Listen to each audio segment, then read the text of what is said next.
गेल्या काही दिवसांपासून मुंबईतल्या कबुतरखान्यांच्या मुद्द्यावरनं पेटलेल्या वादाबाबत मनसे प्रमुख राज ठाकरे यांनी भाष्य केलंय। कबुतरांचा विषय मला राजकीय वाटला असं राज ठाकरेंनी म्हटलंय। कबुतर मरायला नको, माणसं मेली तरी चालतात, माणसांपेक्षा कबुतर महत्त्वाची वाटतात का असा सवालही राज ठाकरे यांनी उपस्थित केलाय। इतकंच नाही तर जाणून बुजून वाद घडवले जात आहेत, त्यामुळे वाद घडवणाऱ्यांना फारसं महत्त्व देऊ नका असं देखील राज ठाकरे यांनी म्हटलं आहे। हे जाणून बुजून केल्या जातात गोष्टी। मला एक गोष्ट कळली नाही, तुमच्या घरात जर समजा एक 4 उंदीर झाले तर त्याचं काय करता तुम्ही? बरोबर ना?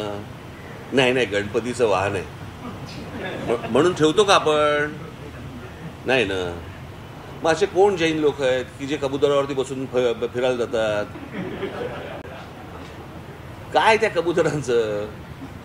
बरं, फक्त कबूतर मेली नाही पाहिजेत, माणसं मेली चालतात।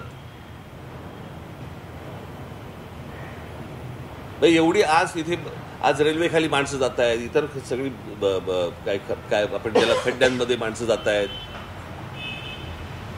माणसांपेक्षा कबुतर महत्वाची आहेत। पण मला माहिती होतं की तो पॉलिटिकल सगळा विषय आहे, राजकीय विषय, आणि त्या राजकीय विषय तशाच प्रकारे तो लावायचा होता की जेणेकरून, आणि त्याच्यात त्यांना लक्षात आलं की ह्यांच्याकडनं काही रिस्पॉन्स मिळत नाहीये, कारण आम्हाला माहिती आहे की कुठे रिस्पॉन्स द्यायचा एवढं तर आम्हाला कळतं की नाही। आणि हे मी आत्ता जे सांगितले हे खरं तर मूळ विषय आहेत,